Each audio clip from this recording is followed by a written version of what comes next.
জিব্রাইল, ইসরাফিল, মেকাইল, আজরাইল, আজাজিল। কি কন? দেখতে একই লাগতেছে না? কিন্তু আসলে কি আজাজিল ফেরেশতা?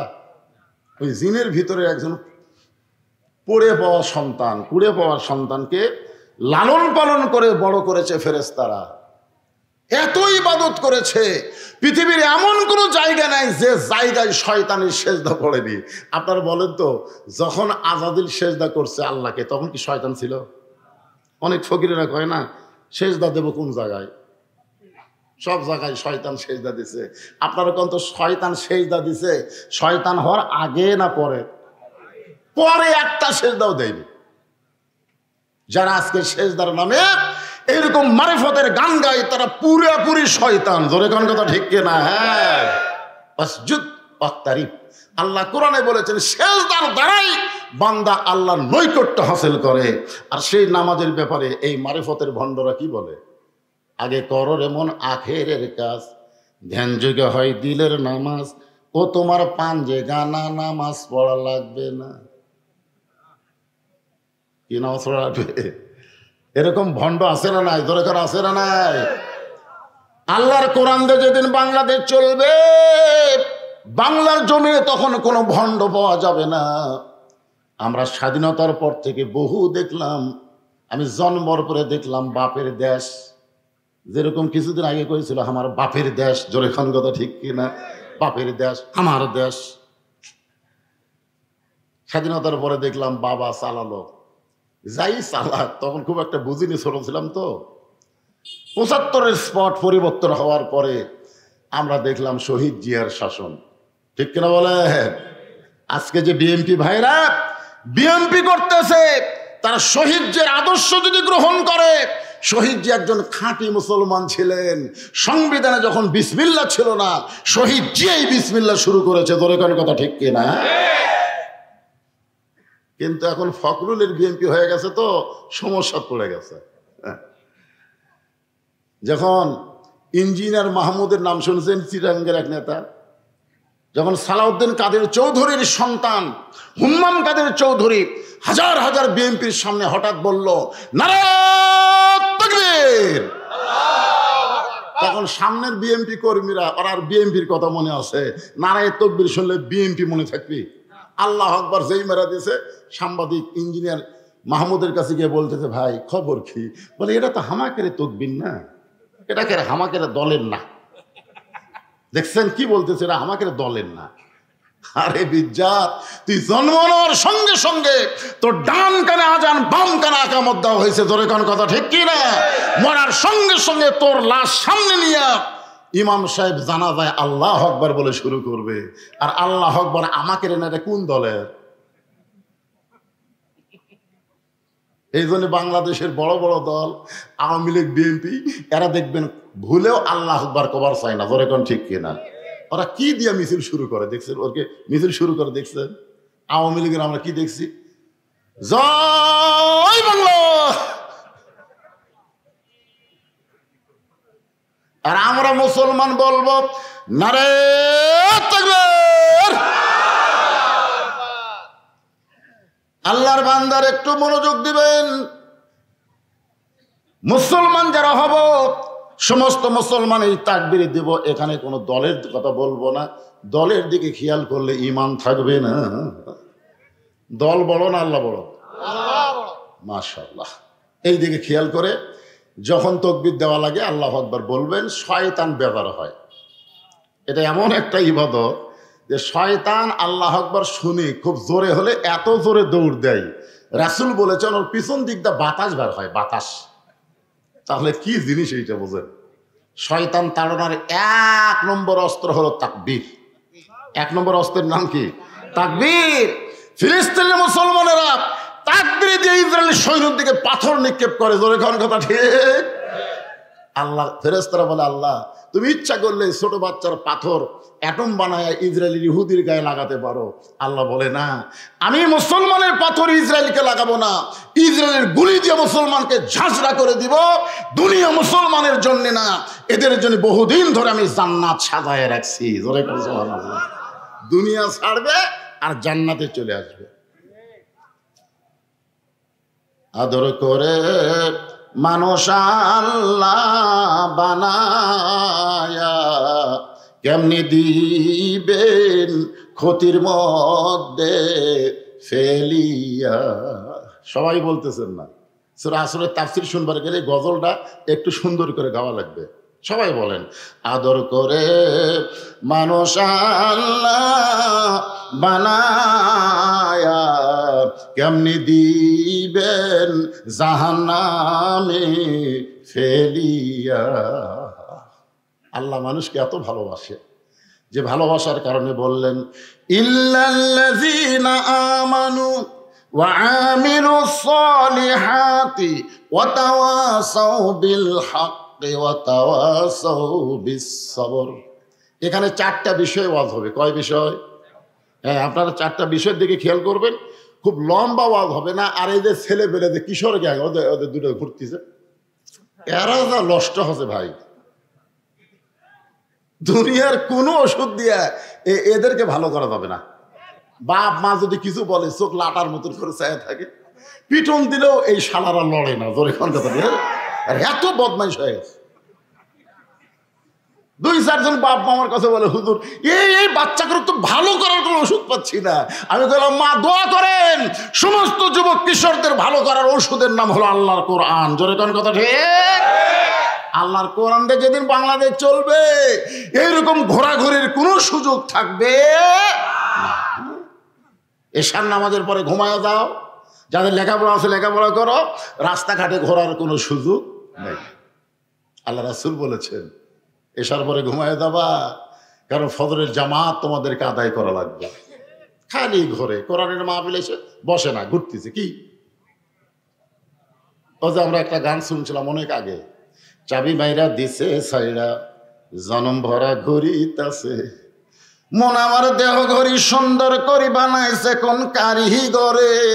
শোনেন রে গানগুলো, শোনেন রে, গানের যা কঠিন অর্থ ভাই।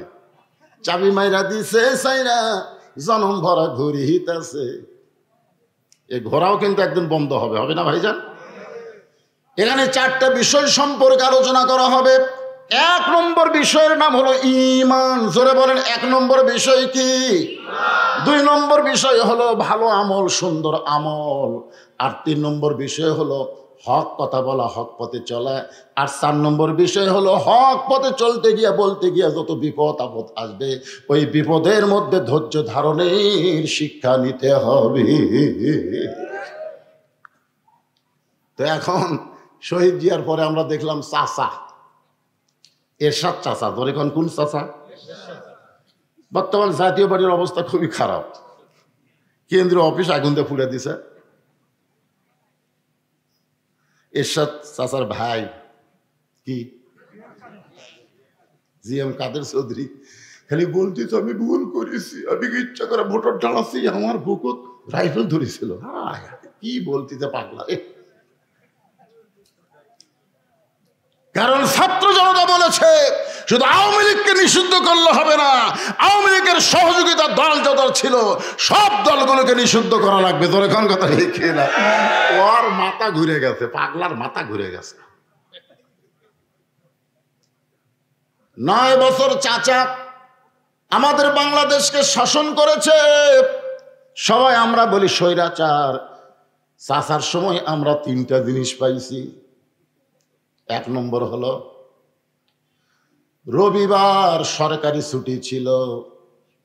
রবিবার হলো হিন্দু খ্রিস্টানদের বড় দিন, রবিবার হলো খ্রিস্টানদের পবিত্র দিন। সেই পবিত্র দিনে ছুটি ছিল, কারণ বাংলাদেশ একসময় ইংরেজদের অধীনে ছিল। এখন ঠিক কিনা? তারপরে বাংলাদেশ আবার পাকিস্তানের অধীনে চলে গেল। তারপরেও বাংলাদেশ স্বাধীন হলো, কিন্তু ওই খ্রিস্টানকে রবিবার আর বাদ কেউ দিবার পারে না। এরশাদ চাচাই সর্বপ্রথম বলল, মুসলমানদের জন্য খ্রিস্টানদের রবিবার ছুটি হবে না, মুসলমানের ভালো দিন বড় দিন হলো জুমার দিন। জোরে কোন কথা ঠিক কিনা? জুমার দিন হলো গরিবদের আনন্দের দিন, ঈদের দিন। তাই তিনি শুক্রবারকে সরকারি ছুটি ঘোষণা করলেন। আমেরিকা বলল, এরশাদ সাহেব আমাদের রবিবারকে বাদ দিয়ে যদি মুসলমানের শুক্রবার দিন ছুটি ঘোষণা করেন, আমাদের সাহায্য আমরা বন্ধ করে দেব। এরশাদ হাত তুলে বললেন, তোমাদের সব সাহায্য বন্ধ হলেও আমার আল্লাহর সাহায্য চালু থাকবে। আপনারা বলেন স্বৈরাচারী হোক আর যাই হোক, এরশাদ চাচার 9 বছর সময়ে আমরা তো মজা মারছি ভাই, মজা মারেননি। সব জিনিসের দাম কম, মসজিদের কোনো কারেন্ট বিল দেওয়া লাগেনি, মাদ্রাসার কোনো কারেন্ট বিল এরশাদ চাচা লেয়নি। কামটা কি ভালো করছে না খারাপ করছে? কথা কন। 2 নম্বর হলো রাষ্ট্র ধর্ম ইসলাম ঘোষণা করেছে, ইসলামকে রাষ্ট্র ধর্ম ঘোষণা করেছে এরশাদ চাচার 9 বছর পর। আমরা আবার দেখলাম ভাবির শাসন। ভাবি বুঝেন না, বগুড়া জেলার ভাবির শাসন দেখলাম, তারপর আবার দেখলাম বেটির শাসন, তারপরে ভাবির শাসন, তারপরে ভোট পাক বা না পাক বেটি শাসন করছে। এ পর্যন্ত 54 বছর আমাদের দেখা শেষ। আর সূরা আসরের মাধ্যমে আমরা দেখতে চাই আগামীতে আল্লাহর কোরআনের বাংলা। আপনাকে মন কি দেখবার চায় না? খালি ওয়াজ শুনবার মন চায়। কোরআনের ওয়াজ শুনতে আবু জেহেলও শুনছে। তো আবু জেহেলের মতন এত ভালো শ্রোতা আপনারা হবার পারেননি। তো আপনাকে বসবার না দিলে আপনার আসেন না। আর আবু জেহেল বসার চান্স আছে? নবীর সামনে বসে কোনদিন আবু জেহেল কোরআন তেলাওয়াত শুনছে? চোরের মতন পিছন দিক থেকে শোনা লাগছে। তো সারা জীবন তো শোনার জন্য আল্লাহ কোরআন দেয় নাই, এই কোরআনকে বাস্তব জীবনে গ্রহণ করার জন্য দিয়েছে। জোরে কোন ঠিক কি না? 1 নম্বর হলো ঈমান। ঈমান যদি ঠিক না থাকে, আপনি যত আমল করেন আল্লাহর দরবারে কবুল হবে? হবে? হবে না। কারণ ঈমানটাই আসল। ঈমান ছাড়া 3 জন ভালো মানুষকে আমরা পাইছি ইতিহাসে। ঈমান ছাড়া। কি ছাড়া? তারা খুবই ভালো মানুষ কিন্তু ঈমান নাই। 1 নম্বর ভালো মানুষ হলো নবীর চাচা আবু তালেব। আবু তালেবের মতন ভালো মানুষ কেউ ছিল না। শিশুকালে মরে গেছে মা, গর্ভে থাকতে মরছে পিতা, নবী চোখে দেখলেন না। কে করিবে লালন পালন, কে দিবে সান্ত্বনা, এই দুনিয়ার এতিম নবী ছিলেন একজনা। আপনার বলেন তো আমাদের নবী কেমন এতিম ছিলেন? সেই নবীরে বাবার দরদ দিয়ে যিনি লালন পালন করেছেন, সে আবু তালেবের মতন ভালো মানুষ কেউ ছিল না। কিন্তু ঈমান না থাকার কারণে আল্লাহ তাকে জাহান্নাম দিবে। 2 নম্বর ভালো মানুষ হলো দাতা হাতিম তাই। যখন মানুষ বেশি দান করে তখন কি কয়, হাতিম তাইয়ের মতন দান করতেছে। মানে হাতিম তাই এত দান করেছে কিন্তু বেঈমান হওয়ার কারণে আল্লাহ তাকে জাহান্নাম দিবে। 3 নম্বর হলো বাদশা নওশেরওয়ান, ন্যায় পরায়ণ শাসক ছিল কিন্তু বেঈমান হওয়ার কারণে সে জাহান্নামী হয়ে গেল। এখান থেকে বোঝা গেল আমল যতই ভালো হোক, ঈমান যদি না থাকে একটা আমলও আল্লাহর দরবারে কবুল হবে। আমার কথা কি সবাই বুঝতে পারতেছেন? ঈমানের মূল মন্ত্র সকলে পড়ি, লা ইলাহা ইল্লাল্লাহু মুহাম্মাদুর রাসূলুল্লাহ। আপনারা বলেন তো এটা কেমন মূল মন্ত্র? আল্লাহ রাসূল বলেছেন কোন ব্যক্তি সারা জীবন যদি পাপ করে, করুক না, সারা জীবন যদি পাপ করে আর মৃত্যুর সময় এই কলেমা কইতে কইতে যদি মারা যায়, শুধু কলেমা মুখে জারি থাকার কারণে আল্লাহ তার জীবনের সব গুনাহ মাফ করে দেয়। আপনার সেই কলেমা পড়তে আপত্তি করতেছেন? তাহলে আমার সঙ্গে সকলে জবান খোলে, লা ইলাহা ইল্লাল্লাহু মুহাম্মাদুর রাসূলুল্লাহ। সাহাবারা জিজ্ঞাসা করলেন, মা হুয়াল ঈমান? ওগো আল্লাহর নবী, ঈমান সম্পর্কে আমাদেরকে একটু বলেন। আল্লাহ রাসূল বললেন, ইকরার বিল লিসান, তাসদিক বিল জানান, আমল বিল আরকান। এরই নাম হলো ঈমান। জবানে বলতে হবে লা ইলাহা ইল্লাল্লাহ, শুধু মুখে বললে হবে না বাজান, এটা কলিজার মধ্যে জায়গা দেওয়া লাগবে। কলিজার মধ্যে যখন ঈমানের জায়গা হবে তখন বাতিলকে সে ভয় করবে না, ভয় করবে কাকে? আমরা 15.5 বছর কাক ভয় করছি? আল্লাহ। আপনারা বলেন তো 5ই আগস্টে বাংলাদেশে 400 কোটি টাকার মূর্তি বানাচ্ছিল ওর বাপের জন্য। ওর বাপের চেহারায় 400 কোটি টাকা দিয়ে রাস্তার মোড়ে মোড়ে মূর্তি বানাইছিল হাসিনা। 5ই আগস্টে সেই মূর্তিগুলো আর আছে? কথা বলে আনাছে কিরে এত টাকা দিয়ে যে মূর্তি বানালো, সেই মূর্তির মাথার উপর একজন উঠছে, দেখছে ভিডিও মাথার উপর উঠছে, মারতেছে লাগতি। আপনারা বলেন তো, পেশাব করছে, বহু কিছু করছে, যাই হোক একটা লোক সামনে দাঁড়াছে, কতক্ষণ একটা লোক সামনে দাঁড়াছে। হাসিনার হুঁশ করা দরকার যে তোমার বাবা যখন দুনিয়া থেকে বিদায় নিল, তুমি আফসোস করে বলো 32 নম্বর বাড়িতে আমার বাবার লাশ পড়েছিল, একটা আওয়ামী লীগের সেন্সে সেদিন বাবার লাশের কাছে আসে নাই। তোমার বাবাকে রাতের অন্ধকারে গোপনে জানাজা করে দাফন করা হয়েছে, তুমি এমন কি হলে? যে দেশে 12,000 টাকার কষ্টে একটা মা তার সন্তানকে বিক্রি করে, সেই দেশের 400 কোটি টাকা দিয়ে তুমি মূর্তি বানাইছে, তুমি বুঝবার পারো নাই? বাংলাদেশের মানুষ একবার যদি ইমানের তেজ পায়, তাহলে তোমার বাবার শুধু মূর্তি না, তাদের অন্তরের মূর্তিটাও ভেঙ্গে চুরমার করবে ইমান দিয়া। জোরে কোন কথা ঠিক কিনা? আমাদের ইমানের মধ্যে এতদিন দুটা ছিল, আল্লাহ হাসিনা, আল্লাহ হাসিনা। তা আল্লাহ তো দেখা যায় না, হাসিনার লোকজন দেখা যায়, আল্লাহর ফেরেশতা দেখা যায়। এটা হাসিনার ফেরেশতা। ওই যে আপনাকে বড়াইগ্রাম থানা সব শালারাই হলো হাসিনার ফেরেশতা। ওই হাসিনার ফেরেশতারাই তো আমাকে এখানে অনুমতি দেয়নি। কথা ঠিক না? ফেরেশতারা, হাসিনার ফেরেশতা। হাসিনার একজন নবী আছে, তার নাম হলো কাউয়া কাদের। ধরে নাম কি? ওরে শালা রে,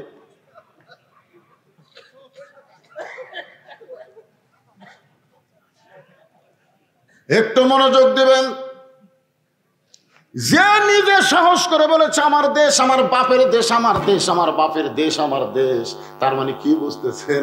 আমাদের কারো দেশ না, দেশ হলো ওর বাপের। ঠিক কিনা বলেন? তো বাপের দেশে মূর্তির উপর চলে পেশাব করে কেন? একটু মনোযোগ দিয়ে শুনবেন।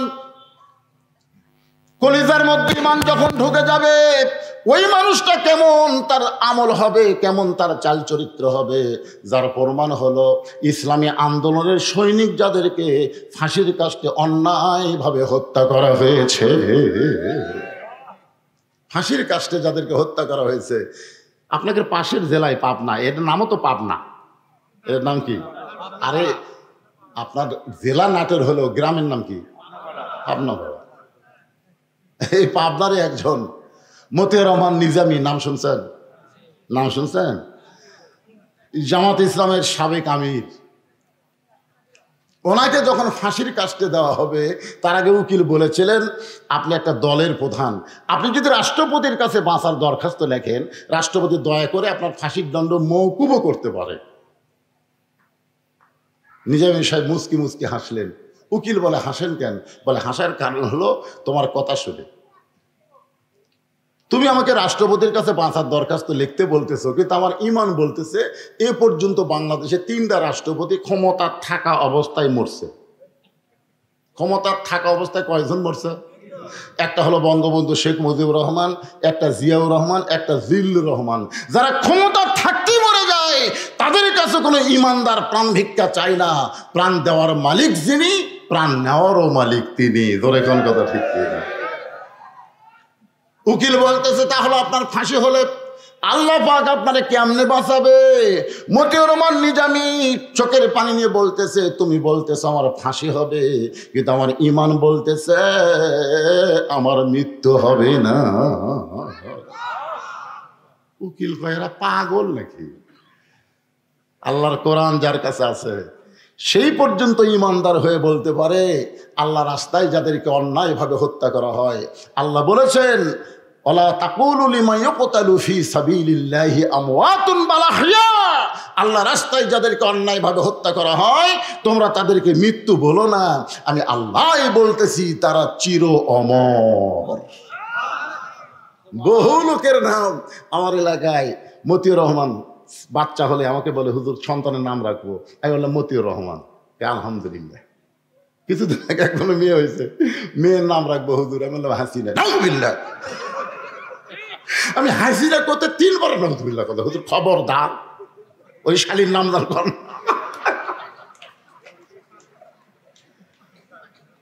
মুজাহিদের নাম রাখতে চায়, নিজামীর নাম রাখতে চায়, আল্লামা সাইদি হুজুরের নামে নাম রাখতে চাই, হাসিনা চুলে 3 বার নাউজুবিল্লাহ কয়। হাই রে হাসিনা।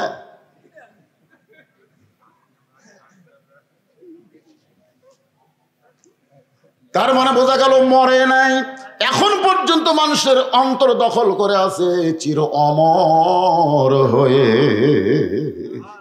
তাসদিক বিল জেনান, আমল বিল আরকান। ঈমান অনুযায়ী আমল করতে হবে। ঈমান অনুযায়ী যদি আমল করতে চান, আপনারা বলেন তো ঈমানদারের 1 নম্বর আমলের নাম কি? আপনারা কবার পারতেছেন না। ঈমানদারের বহু আমল আছে, আছে না নাই? কিন্তু 1 নম্বর আমলের নাম কি? আরো জোরে, জোরসে বলেন। জোর হলো না?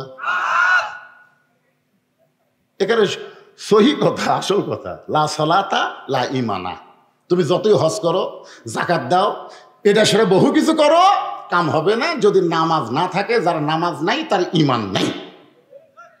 এখন কারা কারা মাগরিব এশা নামাজ পড়েননি? ওয়াজ শুনতেছেন? নামাজ না পড়ে যারা ওয়াজ শোনে, এরা আবু জেহের চাইতে 1 ইঞ্চি খারাপ বেশি। এখন কারা কারা মাগরিব এশা পড়েননি চিন্তা করেন তো আপনাদের কি অবস্থা। আরে মাথার পাগড়ি পরে নামাজ পড়লে 70 গুণ সওয়াব। ওই সেদিন থেকে পাগড়ি পরে নামাজ পড়ে, সেদিন থেকেই মসজিদে যায় পাগড়ি পরে নামাজ পড়ে। কিন্তু একদিন মসজিদে যায় থেকে পাগড়ি আনে নেই। চিন্তা করে জামাতে নামাজ পড়লে 27 গুণ, আর পাগড়ি মাথার দিলে 70 গুণ। ইচ্ছা করে জামাত ফরক করছে। নামাজ পড়ে সবাই যখন বাড়িতে গেছে, ওই এক টানে লুঙ্গি খুলে একেবারে লম্বা করে পাগড়ি মাথার বাঁধিছে। বান্দার উপর থেকে শেষ দাঁত গেছে। এক মুসলিম মসজিদের মধ্যে ঢুকে সব বোনাস ন্যাংটা হয়ে শেষ দাঁত আছে, পাছায় মারছে থাবা। লাভ ধরে কয় আমারে মারলো কেন ভাই? বলে মারার কারণ হলো তোর লুঙ্গি। তোমার চোখ নাই, লুঙ্গি আমার মাথায়। আরে পাগল, পরের লুঙ্গি মাথায় কেন? বলে সওয়াবের আশায়।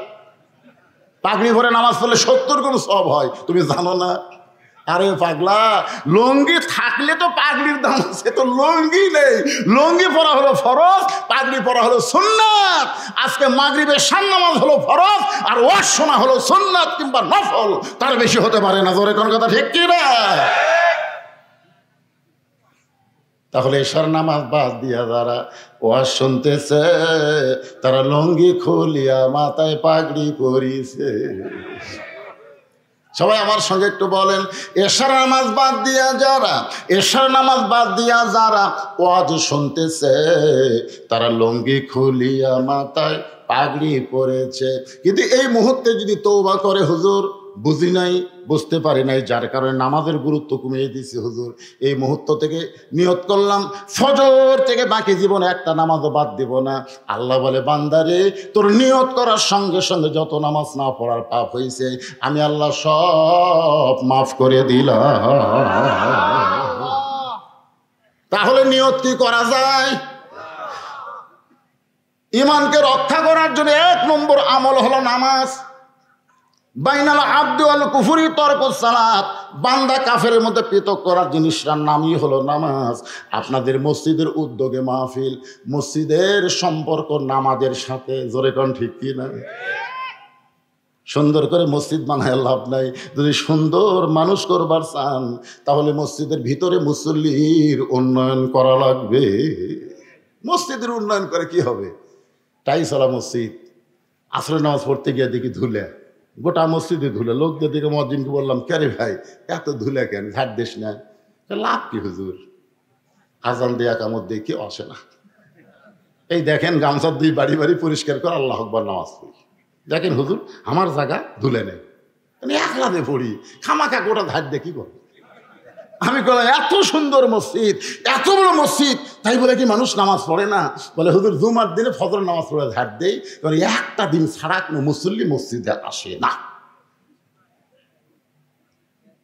আল্লাহর বান্দার মনে রাখবেন, যার নামাজ নাই, মান তারাকা সালাতু মুতাম্মিদান ফাকাত কাফারা। ইচ্ছা করে 1 ওয়াক্ত নামাজ যারা বাদ দিল, আল্লাহর সঙ্গে তারা কুফরি করলো। এই জন্য ঈমানকে রক্ষা করার জন্য 1 নম্বর আমলের নাম হলো, সবাই জোরে বলেন নাম কি? যদি কেউ নামাজ আদায় করে 5 ওয়াক্ত, ওই ছেলে কোনোদিন মেসির সাপোর্টার হবে না, নেইমারের সাপোর্টার হবে না, কারণ তার নামাজই তাকে বলবে ইন্নাস সালাতা তানহা আনিল ফাহশাই ওয়াল মুনকার। আমাদের যুবকদেরকে যদি ভালো করতে চান, ওই কিশোর গ্যাং যারা ঘুরতেছে তাদেরকে যদি ভালো করতে চান, তাহলে 1 নম্বর আমলের নাম হলো নামাজ। কথা কয় না, কথা কয় না। 7 বছর পর্যন্ত নামাজের তালিম দিবেন। 7 বছর, কয় বছর? 7 বছরের পর 10 বছর যেই হবে, ঘাড় ধরে মসজিদে নিয়ে যাওয়া লাগবে, ঘাড় ধরে। এই শালা করে যদি ঘাড় ধরে মসজিদে নিয়ে যান, ওরা খারাপ হবে? কথা গান খারাপ হবে? কে বলতেছে? আল্লাহর কোরআন বলতেছে ইন্নাস সালাতা তানহা আনিল ফাহশাই ওয়াল মুনকার। র‍্যাব পারে না, পুলিশ পারে না, আর্মি পারে না, একমাত্র নামাজই পারে মানুষকে যাবতীয় খারাপি থেকে বাঁচায় দিতে। তা আপনি কি চান না আপনার ছেলেগুলো ভালো হোক? কথা কন না কেন? চান কি না চান? তাহলে ঈমানের পরে 1 নম্বর আমল হলো নামাজ। আপনার ছেলের নামাজ ধরান। পুরুষের জন্য 1 নম্বর হলো নামাজ, আর নারীদের জন্য 1 নম্বর কিন্তু নামাজ না। আমার যেগুলো মা বোনেরা পর্দার অন্তরে আছে তাদের জন্য বলতেছি, মা, আমরা যারা পুরুষ, আমাদের জন্য 1 নম্বর নেক আমল হলো কি? আর নারীদের জন্য 1 নম্বর নেক আমলের নাম হলো পর্দা। পুরুষের জন্য 1 নম্বরের নাম কি? সবাই বলেন, পুরুষের জন্য 1 নম্বরের নাম কি? আর নারীদের জন্য 1 নম্বর নেক আমল হলো পর্দা। ওয়া আমিলুস সালিহার উপর আলোচনা করতেছি। আমার মায়েদের জন্য যতই নামাজ পড়েন, রোজা করেন, কোনো লাভ হবে না নারীদের যদি পর্দা না থাকে। জোরে কোন ঠিক কি না? এখন মায়েদের কেমন পর্দা হওয়া লাগবে? আপনারা একটা মেয়ের নাম প্রতি জুমার দিনে সানি খুতবায় শোনেন, দেখবেন ইমাম সাহেব বলে, কিন্তু আপনাদের মসজিদে বলে না জুমার দিন সানি খুতবা, প্রথম খুতবাত না, পরের খুতবাত বলে সাইয়্যিদাতুন নিসায়ে আহলেল জান্নাহ ফাতেমাতুজ জোহরা রাদিয়াল্লাহু তাআলা আনহা। আচ্ছা, আপনারা বলেন তো, সাইয়্যিদাতুন নিসায়ে আহলেল জান্নাহ, রাসূল পর্যন্ত ফাতেমাকে বলেছে, ফাতেমা, তুমি কখনোই মনে করবা না যে তোমার বাপ আল্লাহর নবী বলে আল্লাহ তোমাকে জান্নাত দিবে। এটা কখনোই মনে করবা না। আমি হাসরের ময়দানে আমি তোমার কিছুই করতে পারবো না। তুমি বলবা আমার বাবা বিশ্ব নবী, এইটা বললে আল্লাহ তোমাকে ছাড়বে না। ফাতেমা চমকে বলে, বাবা, তাহলে কি করলে আল্লাহ আমাকে মাফ করবে? রাসূল বলেন, ফাতেমা, জান্নাতে যদি যাবার চাও তাহলে জান্নাতের আমল করে জান্নাতে যেতে হবে। সঙ্গে সঙ্গে ফাতেমা থরথর করে কাঁপতেছে। মনে করেছিল আমি বিশ্বনবীর কন্যা, বাবার দিকে তাকায় হয়তো আল্লাহ আমাকে মাফ করতে পারে, কিন্তু আমার বাবাই যখন বলতেছে জান্নাতের আমল করে জান্নাতে যাওয়া লাগবে। ফাতেমা বললেন, বাবা, মেয়েদের জান্নাতের আমল কি বলবেন? রাসূল বলেন, 1 নম্বর হলো পর্দা। আমার মায়েরা যারা পর্দার অন্তরে শোনেন, মা ফাতেমা কেমন পর্দানিশী ছিলেন তাহলে বুঝতে পারবেন। কতগুলো মেয়ে মানুষ ফাতেমার দরজার সামনে দাঁড়িয়ে আছে। ফাতেমা যে বাড়ি আমি নিজের চোখে দেখে আইছি মদিনায়, মা ফাতেমার বাড়ি, সুবহানাল্লাহ বলেন। যে দরজা দিয়ে নবী ফাতেমার বাড়িতে ঢুকতো, ওই দরজা পর্যন্ত গিয়ে আল্লাহকে বললাম, আল্লাহ, রাসূলকে দেখি নাই, কিন্তু যে দরজা দিয়ে রাসূল ফাতেমার বাড়িতে যাওয়া আসা করতো, সে দরজা তো দেখার সৌভাগ্য পাইছি। জোরে করে সুবহানাল্লাহ। কিছুই নাই, একটা কূপ। ফাতেমার তেমন কিছু নাই রে বাজান। সেই ফাতেমার বাড়ির দরজায় কতগুলা মেয়ে মানুষ দাঁড়িয়ে আছে। কতগুলো মেয়ে মানুষ দাঁড়ানোর কারণ হলো তারা ফাতেমার সঙ্গে দেখা করবে, ফাতেমার কাছ থেকে জান্নাতি আমল শিক্ষা গ্রহণ করবে, কিন্তু বাড়ির দরজা বন্ধ। এমন সময় মেয়েরা দেখতে পায় ছোট্ট একটা বাচ্চা দরজার সামনে দৌড়াদৌড়ি করতেছে। মেয়েদের মধ্যে একজন ওই বাচ্চাকে ডাক দিল, বাবু, একটু আমার কাছে আসো তো। ওই বাচ্চাটা যখন মেয়েদের কাছে গেছে, বলে, তোমার নাম কি? বলে, আমার নাম হলো হোসাইন ইবনে আলী। যেই বলছে আমার নাম হলো হোসাইন ইবনে আলী, সঙ্গে সঙ্গে মেয়েরা বুঝবার পারছে আলীর বেটা হইলে এটা ফাতেমার সন্তান হবে। সুবহানাল্লাহ। আমার নাম হলো হোসাইন ইবনে আলী। মেয়েরা বলতেছে, বাবা, বুঝতে পারছি, তাহলে তোমার মায়ের নাম কি? বলে, আমার মায়ের নাম হলো ফাতেমা, আমার নানার নাম হলো মুহাম্মাদুর রাসূলুল্লাহ। সকলে বলেন সাল্লাল্লাহু আলাইহি ওয়াসাল্লাম। মেয়েরা মাথায় হাত দিয়ে বলে, বাবা, তোমার মা যদি ফাতেমা হয়, আমরা তোমার মায়ের সঙ্গে দেখা করার জন্য দরজায় দাঁড়িয়ে আছি, তুমি একটু ভিতরে গিয়া আমাদের কথা বলে তোমার মাকে একটু দরজা খুলতে বলো। হোসেন বলতেছে আপনাদের কোনো টেনশন নাই, আমি যাচ্ছি। এই কথা বলে খেলাধুলা বন্ধ করে হোসেন মায়ের কাছে যাওয়ার জন্য যখন বাড়ির মধ্যে ঢুকছে, বাড়ির মধ্যে ঢুইকে একটা ঘর অতিক্রম করে তারপরে মায়ের ঘরে যাইতে হবে। কারণ ফাতেমা যেই ঘরে থাকে সেই ঘরকে বলা হয় অন্দরমহল। ধরে বলেন কি মহল? অন্দরমহল বোঝেন? ইমাম গাজ্জালি বলেছেন প্রত্যেকটা মেয়েদেরকে অন্দরমহলে রাখতে হবে, প্রত্যেকটা মেয়েদেরকে অন্দরমহলে রাখতে হবে। ছাত্ররা বললেন হুজুর অন্দরমহল মানে কি? ইমাম গাজ্জালি বলেন অন্দরমহল মানে হলো কবর।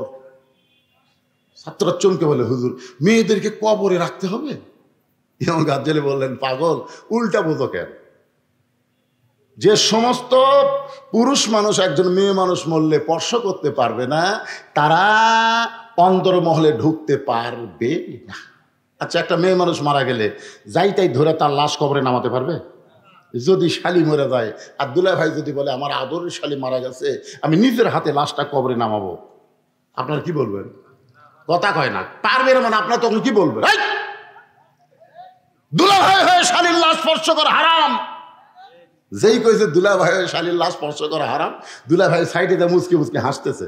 একজন বলে হাসিস কেন? বলে হাসার কারণ ওর বাঁচিয়া থাকতে কত ধরছি, আমি না ধরলে আমার শালি আমার হাত ধরছে।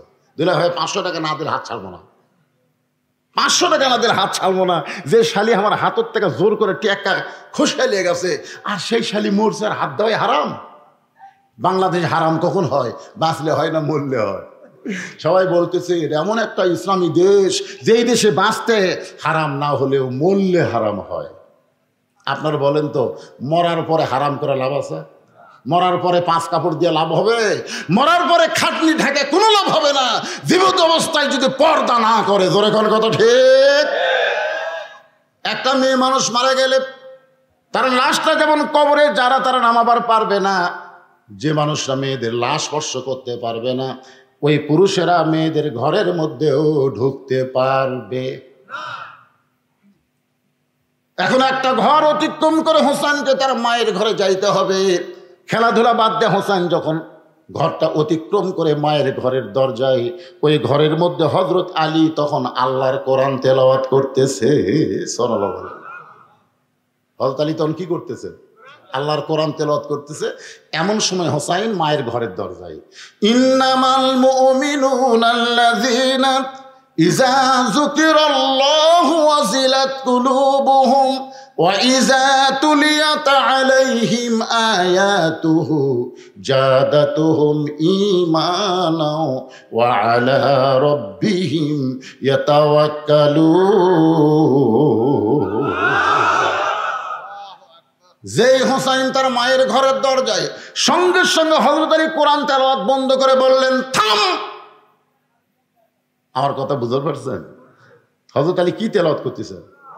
যেই হোসাইন মায়ের ঘরের দরজায়, সঙ্গে সঙ্গে কোরআন তেলাওয়াত বন্ধ করে সন্তানকে বলেন থাম। তার মানে বোঝা গেল আপনি যতই ইবাদত করেন, আপনার সন্তানেরা কি করতেছে আপনাকে খেয়াল করার দরকার আছে না নাই? যেরকম আছে না? সবচাইতে উত্তম ইবাদত কি? আফজালুল জিকির তেলাওয়াতুল কোরআন। সবচাইতে বড় জিকির হলো কোরআন তেলাওয়াত করা। সেই জিকির কোরআন তেলাওয়াত বন্ধ করে বলতে থাম। কেরে বাহিরে খেলাধুলা করতেছিলি, সে খেলাধুলা বাদ দিয়া মায়ের ঘরের দরজা কেন? খেলাধুলা কর যা, বাইরে থেকে দৌড়ে এসে মায়ের ঘরের দরজা। হোসেন বলতেছে বাবা, মায়ের ঘরের দরজায় দাঁড়ানোর কারণ হলো কতকগুলো মেয়ে মানুষ বাড়ির দরজায় দাঁড়িয়ে আছে, তারা আমার মায়ের সঙ্গে দেখা করতে চায়। আমার মা তাদের জন্য দরজা খুলবে কিনা সেটা অনুমতি নেওয়ার জন্য আমি মায়ের ঘরে ঢুকতেছি। আলী বলতেছে এই জন্যই তো তোরে থামাইছি, এই জন্যই তোরে থামাইছি, কারণ এখন তোর বয়স কত? হোসেন বলতেছে বাবা আমার বয়স কত আপনি ভালো জানেন। বলে সেই জন্যই তো তোরে থামাইছি রে পাগলা, কারণ এই মুহূর্তে তোর যে বয়স, এই বয়সে যখন তখন মায়ের ঘরে ঢুকতে পারবি না। মায়ের ঘরে ঢুকতে গেলে আগে তোকে মায়ের অনুমতি নেওয়া লাগবে, যে মা আমি হোসাইন তোমার ঘরে ঢুকতে চাই। মা যদি বলে বাবা এখন কাপড় টুপড় ঠিক নাই, তুই একটু পরে ঢোক, তোর মা যখন ঢুকতে বলবে তখন ঢোকা লাগবে, কারণ এই মুহূর্তে তোর বয়স 4 বছরের বেশি, আর 4 বছরের বেশি বয়সের বাচ্চা যখন তখন মায়ের ঘরে ঢুকতে পারবে না, কারণ মায়ের সবগুলো বিষয় সম্পর্কে 4 বছরে তার জানা। ধরে কোন ঠিক কিনা? এই জন্য আল্লাহ রাসূল বলেছে 2 বছর যে বাচ্চার বয়স হবে, এই বাচ্চা যদি চেতন থাকে ঘরের ভিতর, তুমি খবরদার তোমার বউ যেন আদর করো না। কয় বছর? দেখছেন, আমার হালাল বউ আদর করা যাবি না যদি আমার 2 বছরের বেটা চেতন থাকে। কারণ যদি আদর করেন ওই বাইরে আসা বলতে পারে আব্বা তাই মাস্ক চাপে ধরছিল রে, বলতে পারে, কারণ এই ব্রেনার হয়ে গেছে অন্তত বাইরে আসা পর্যন্ত। তারপরে 2-4 দা ফাটলে আর মনে থাকবি না, কিন্তু এই পর্যন্ত মনে থাকতে পারে। সতর্ক, এরই নাম হলো ইসলাম। ধরে কেন সুবহানাল্লাহ।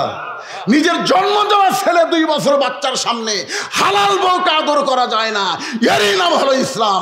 আর আমাদের বাংলাদেশের 14ই ফেব্রুয়ারির নামে ভ্যালেন্টাইন ডে, বেশ্যা দিবস পালন হচ্ছে। ধরে কোন ঠিক কিনা?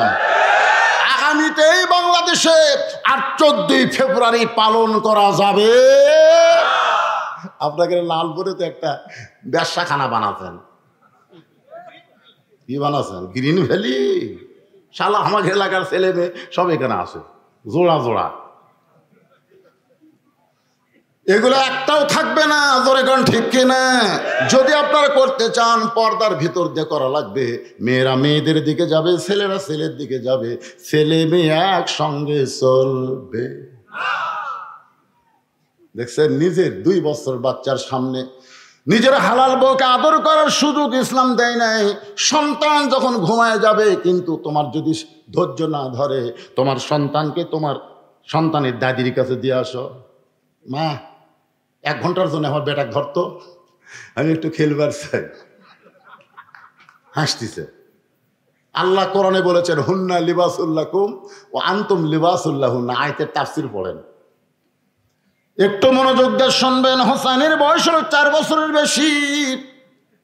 ছেলে যখন একটু বড় হবে, যখন তখন মায়ের ঘরে ঢুকতে পারবে না।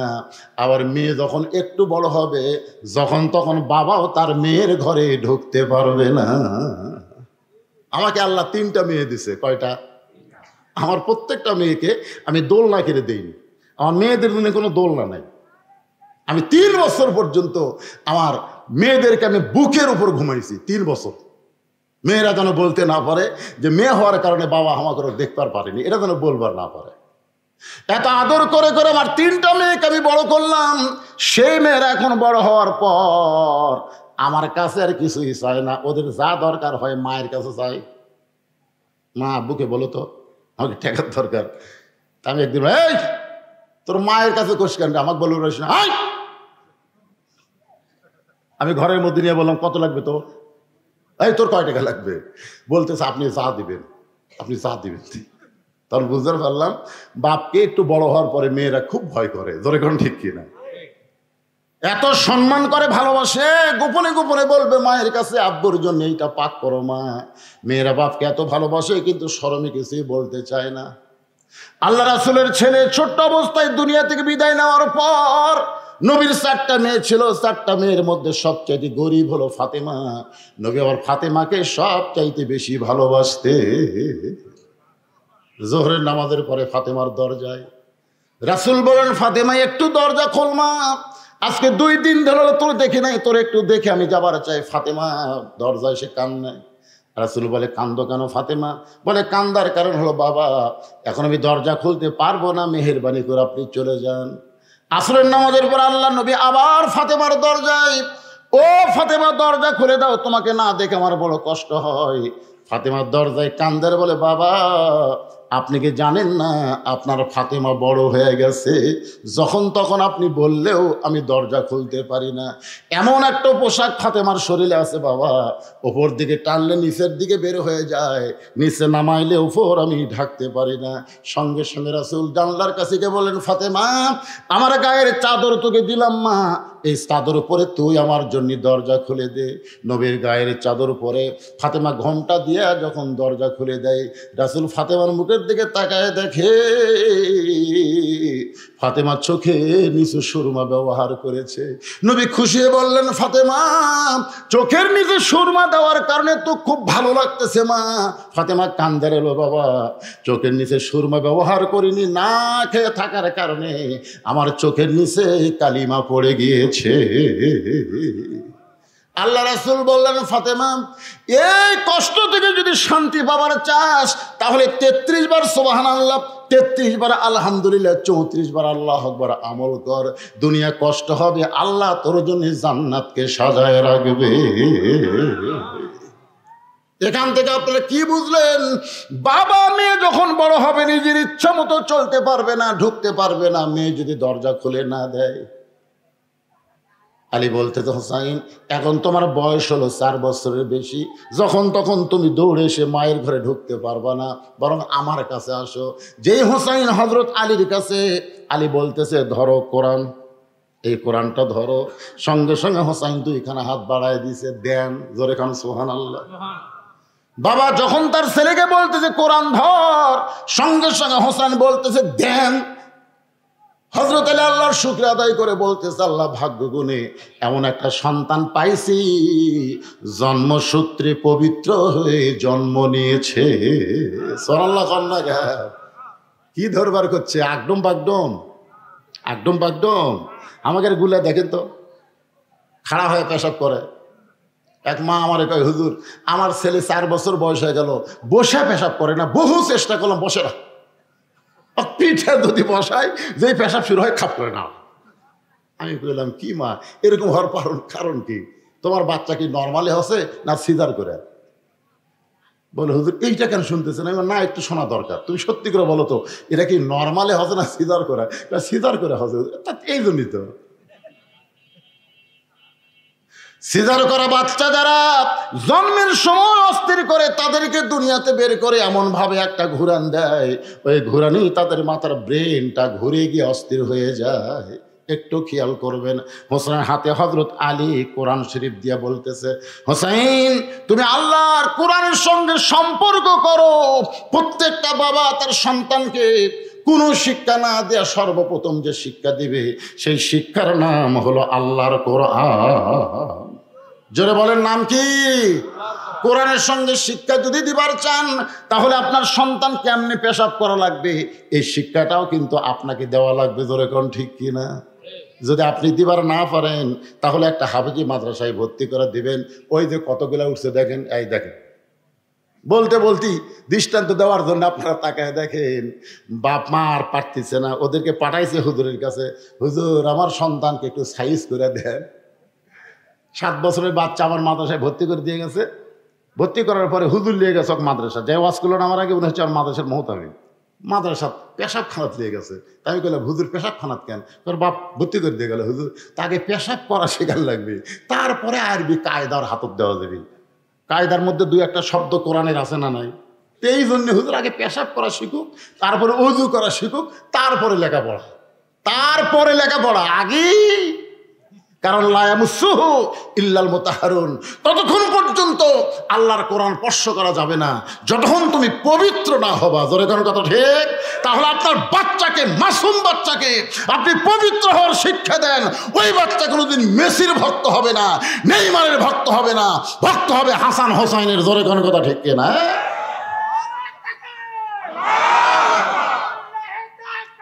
আল্লাহু আকবার।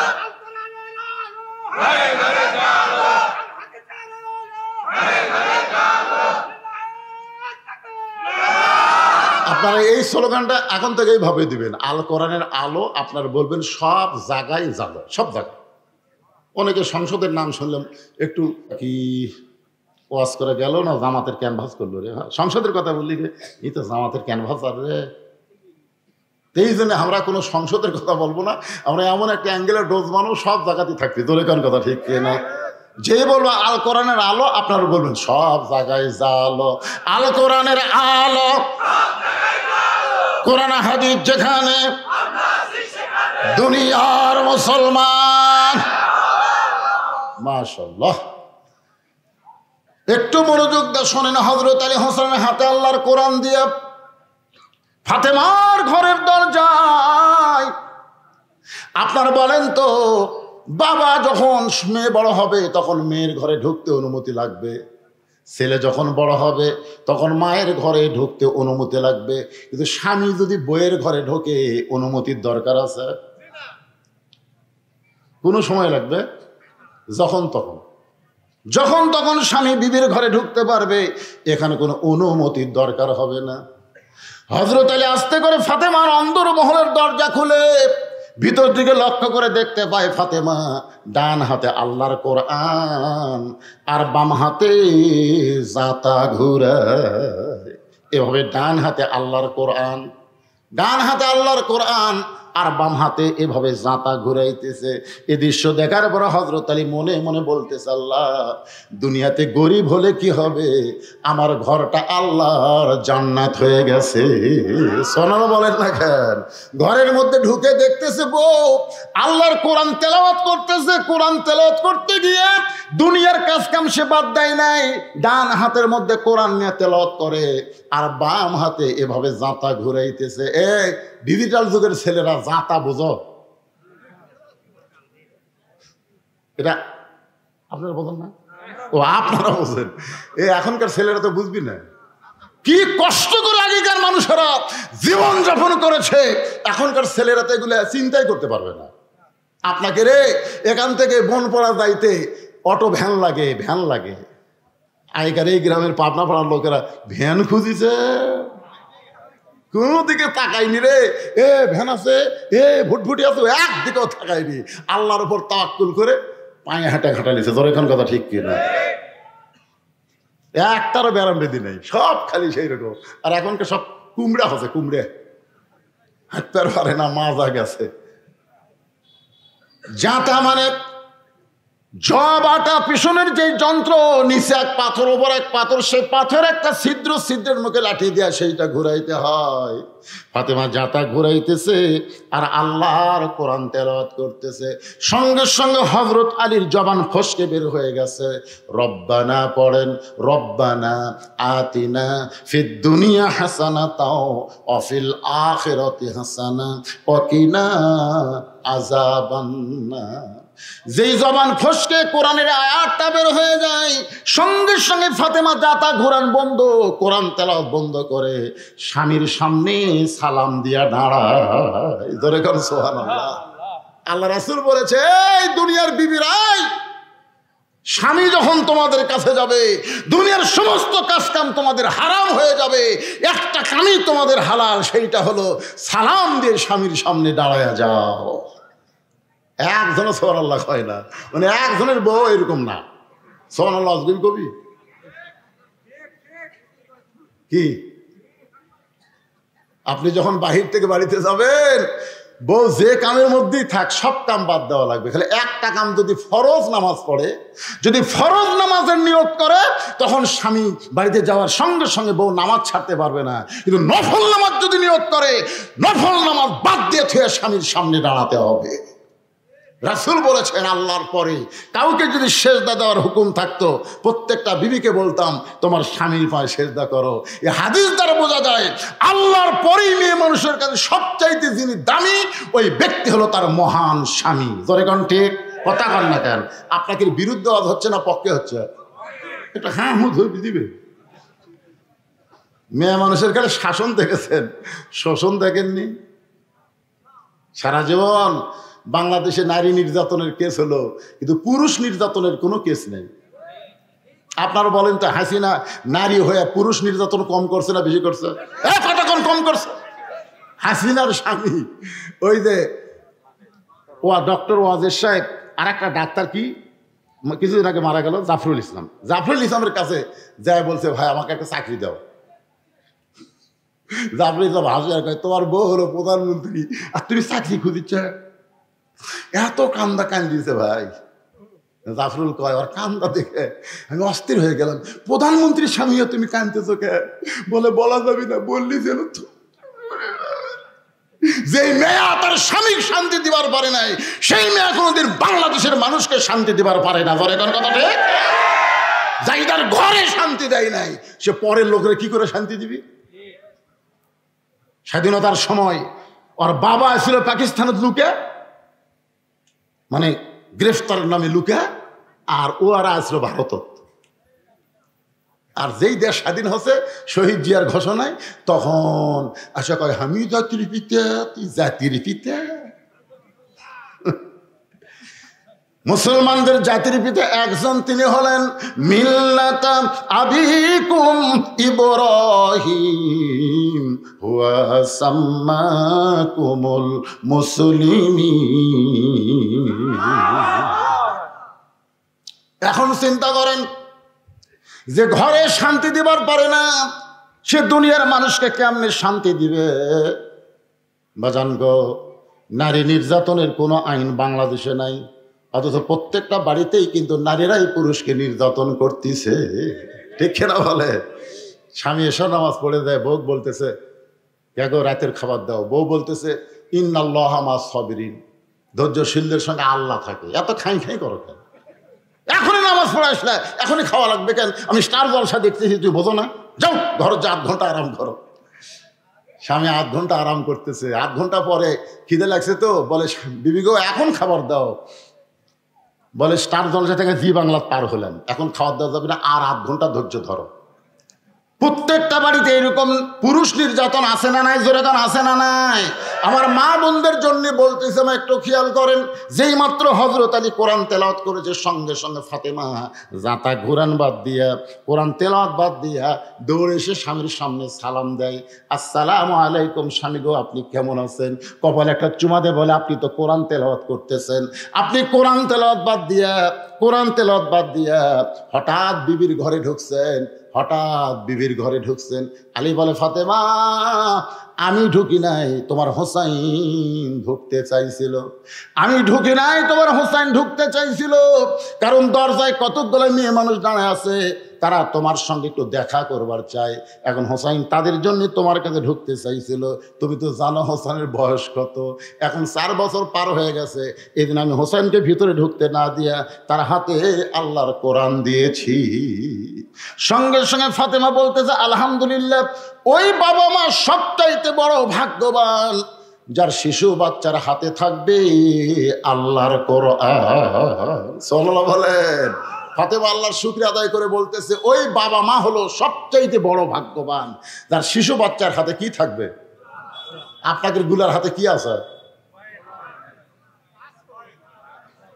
হুজুর আমার ছেলে মোবাইল ছাড়া ভাতই খায় না। হুজুর কে ভাই, আপনার সন্তান মোবাইল ছাড়া ভাত খায় না? মোবাইল দেখে দেখে যে সন্তানরা ভাত খাচ্ছে, আপনি ওদের ভবিষ্যৎ চিন্তা করেন তো, এদের একটু ভবিষ্যৎ চিন্তা করেন। এটা ভবিষ্যৎ কি? এই যে এদিকে গল্প মারতেছে, হয়ে শব্দ হচ্ছে, এরা কি মাটি ফেটা জন্ম নিয়েছে? আপনি কি মনে করেন এরা মাটি ফেটা বাড়াছে? এই কথা বলেন, মাটি ফেটা বাড়াছে? আল্লাহর কোরআনের তাফসীর যেখানে সূরা আসর থেকে হচ্ছে, এরপরে অপোজিশনাররা হইচই করতেছে, ওদের জবানের শব্দ আমরা শুনতে পাচ্ছি। আর যাই বলেন, এরা মুসলমানের ঘরে জন্ম নিলেও মুসলমান হয়ে মরতে পারবে না। ধরে কোন কথা ঠিক? আশ্চর্য কথা। এই যে ছোট ছোট বাচ্চারা ঘুরতেছে, যার মনে তাই মনে করো, এর একটা পরিবেশ হলো ভাই। এই পরিবেশকে যদি সাইজ করবার চান, পুলিশের আইন দেওয়া হবে না, মিলিটারির আইন দেওয়া হবে না, ইংরেজদের আইন দেওয়া হবে না, ডক্টর কামালের সংবিধান দেওয়া হবে না।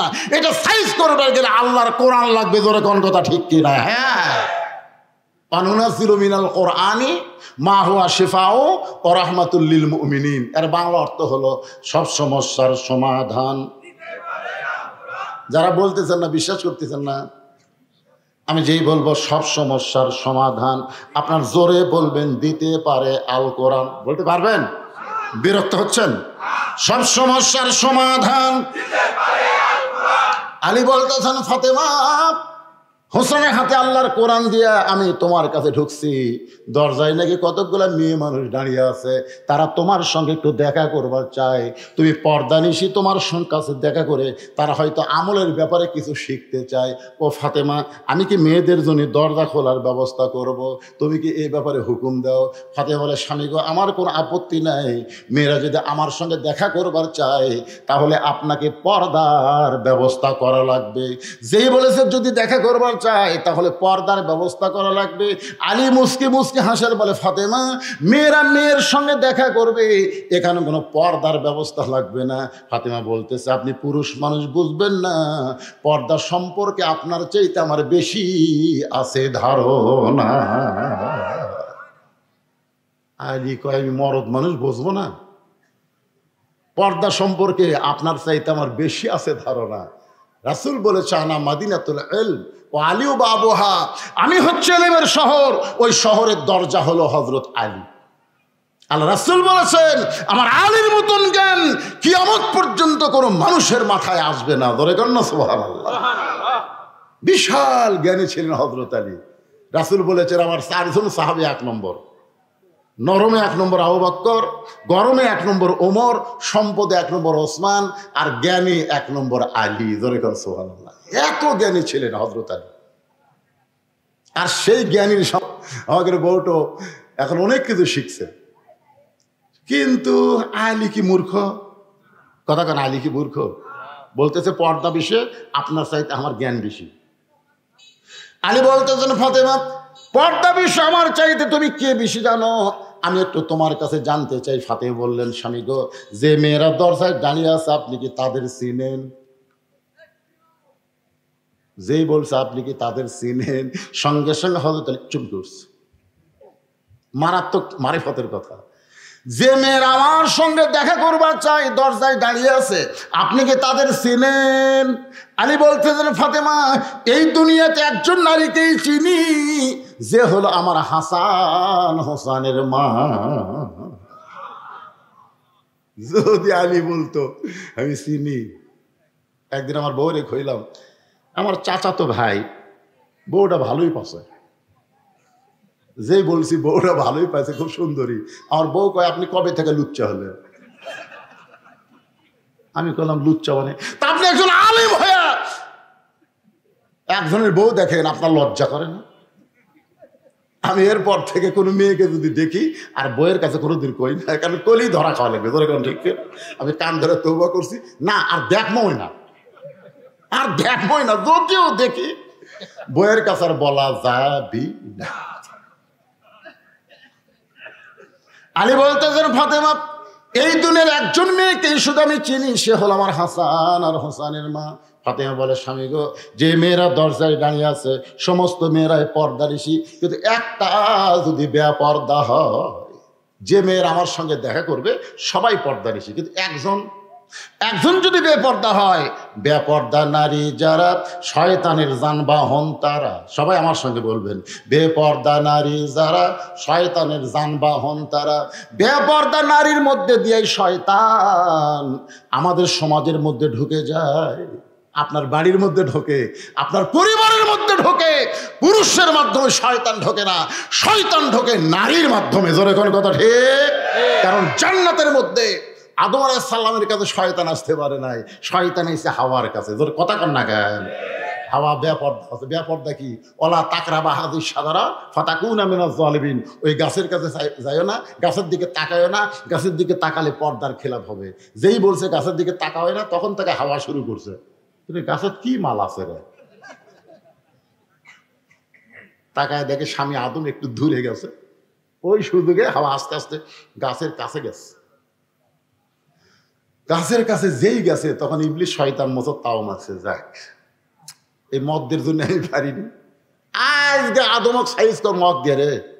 আসলে আদমকে শয়তানের বাপেরও ক্ষমতা নেই কিছু করতে পারে, হাওয়ার মাধ্যমে আদমকে সাইজ করছে। তোরে কথা কর না কেন? হ্যাঁ, আজকে পৃথিবীর কোনো পুরুষকে শয়তান ধ্বংস করতে পারবে না যদি তার বিবিরা পর্দার মধ্যে থাকে।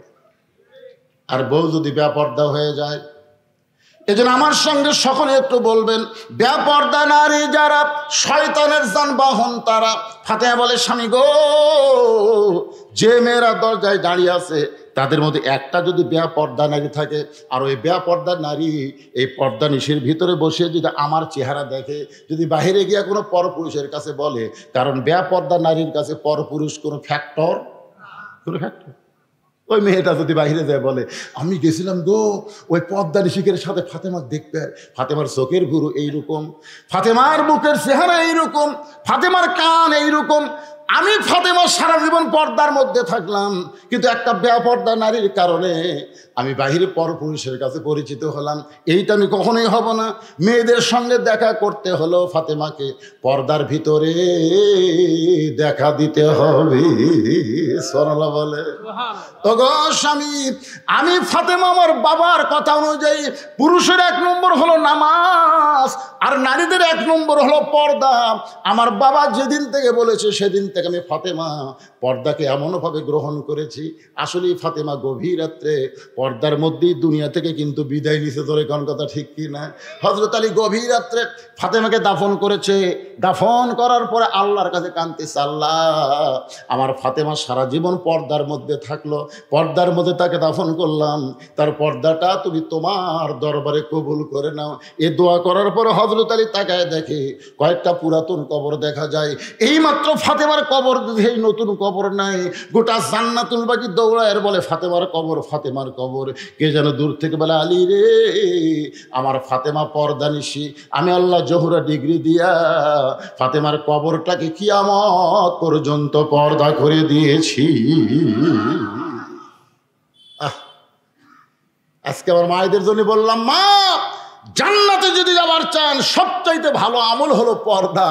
পর্দাটা ঠিক রাখে, তারপরে নামাজ পড়েন, রোজা করেন, যা ইচ্ছা করেন, কিন্তু পর্দা ঠিক হওয়া লাগবে। জোরে করেন কথা ঠিক কিনা? আর মরদ মানুষকে আমি বলবো, যা করেন করেন, সুদ খাবেন না, ঘুষ খাবেন না, চুরি করবেন করেন, 1 নম্বর নামাজ ঠিক হওয়া লাগবে। জোরে করে কথা কর না, কথা কর না কেন? নামাজ ধরার পরে যদি ঘুষ খান, খান খান, পারবেন না ভাই। কারণ আল্লাহর কোরআন কি মিথ্যা? একমাত্র নামাজই পারে। আল্লাহ কয় নামাজের জোরে ফায়েশাকাত যাবে দূরে, পাক কোরআনে রয়ে আছে ঘোষণা। এখন আকাম কুকাম নামাজ রোজা একসঙ্গে বাঁধিয়া বোঝা, জাহান্নামে দিয়াছ রওয়ানা। আজ কেন আল্লাহর নামাজ ধরতে পারলা না? আপনারা বলেন তো, আল্লাহর নামাজ পড়া আর নামাজ ধরা এই দুইটার মধ্যে তফাৎ কি? নামাজ পড়া আর ধরা বোঝেন না? বাপ নামাজ পড়ে, বেটা নামাজ পড়ে না, এটা হলো নামাজ পড়া। আর নামাজ ধরা হলো বাপও পড়ে বেটাও পড়ে, এটা হলো নামাজ ধরা।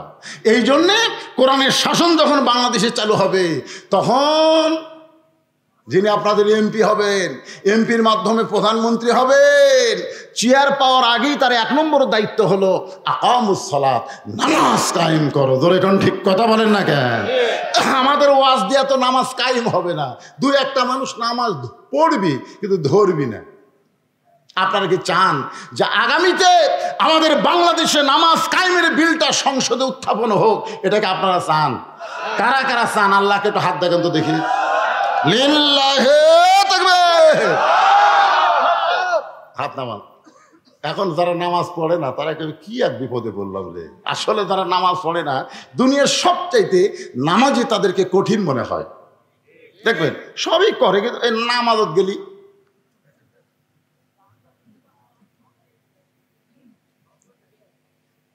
কি কয় বাজান?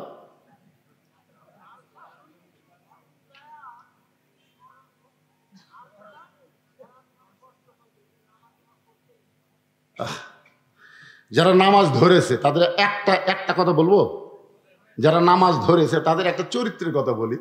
সে যদি ইচ্ছা করে কোনোদিন এশার নামাজ বাদ দেয়, ঘুমাবার যায়, যতই ঘুমের ট্যাবলেট খাক ওর ঘুম ধরবে না যতক্ষণ নামাজ আদায় না করবে। ধরে কোন কথা ঠিক কিনা?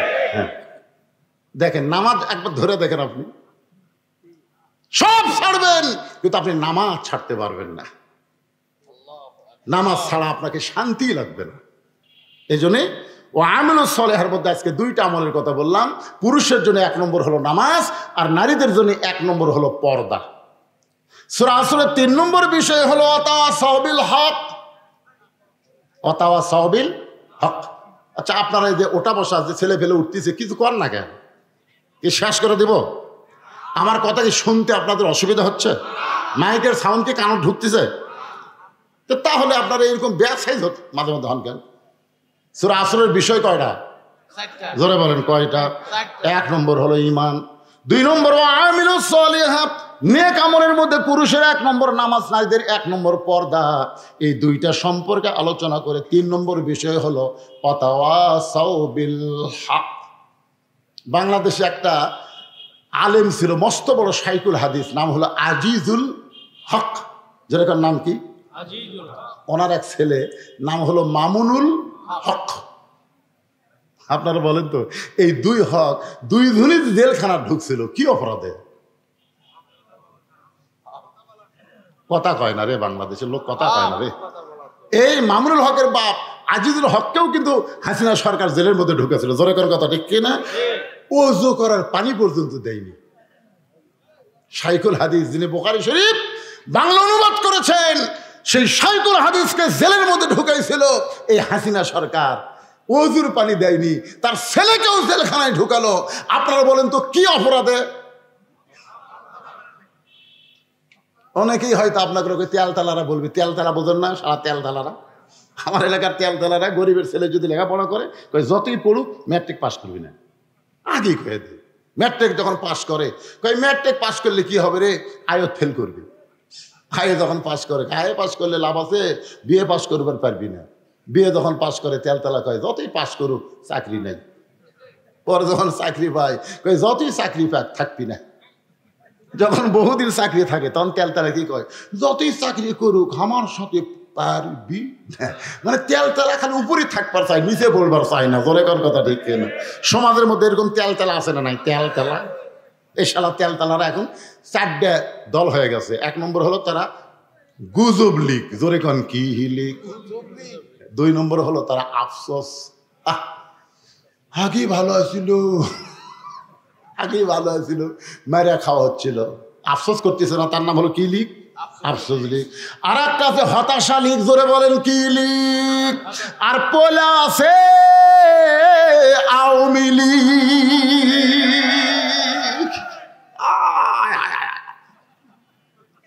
এই 3টা কিন্তু আমাদের মধ্যে আছে, গল্প করলে বোঝা যায়। আফসোস করে, বুঝবি না? আফসোস লীগ ধরা দেয় না, ওই যে আওয়ামী লীগ শালা ধরা দেয় না, কথাবার্তা ধরা যায়। ধরে কথা। আর একটা হলো গুজব। এই ঢাকার খবর জানিস? এই ঢাকা ডক্টর নুসর বেশি থাকা পারতেছে না, শালা গুজব লীগ। আর একটা হলো হতাশা। এই 3টা বর্তমানে আমাদের সমাজত আছে, কিন্তু পয়লা গেছে আওয়ামী লীগ। ধরে কোন কথা ঠিক কিনা? কখন এরা কোন স্রোতে আমাদের কাছে আসবে আল্লাহ ভালো জানে। তবে শুনে নেন, নমরুদ থেকে শুরু করে ফেরাউন থেকে শুরু করে আজ পর্যন্ত যত স্বৈরাচারী পালাইছে তারা আর কোনোদিন ফিরে আসতে পারেনি। জোরে কোন কথা ঠিক কিনা? এই হাসিনার জন্য গোটা বর্ডার খুলে দিল, হাসিনার বাংলাদেশে কোনোদিন ফিরে আসবে না। এই হাসিনার চামচাগুলো আমাদের বাংলাদেশকে অস্থির করার জন্য গুজব ছড়ায়। জোরে কোন কথা ঠিক কিনা? কথা বলে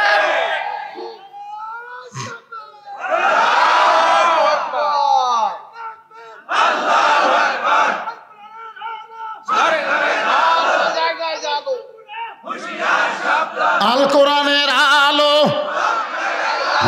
এটা ভুলে গেছেন কেন? সব জায়গা বারে কোনো জায়গা বাদ হবে না, খালি সংসদ কোরআনকার সব জায়গা বললে আর ওরা কিছুই মনে করবে না। একটু মনোযোগ দিয়ে শোনেন। 3 নম্বর বিষয় হলো ওয়াতাওয়াসাউ বিল হক। আমি এতক্ষণ কিন্তু যে এক চাঁড়ের ওপর যার উপর তকবীর হলো, আমি কিন্তু কিছু হক কথা কইছি। হক মানে কি?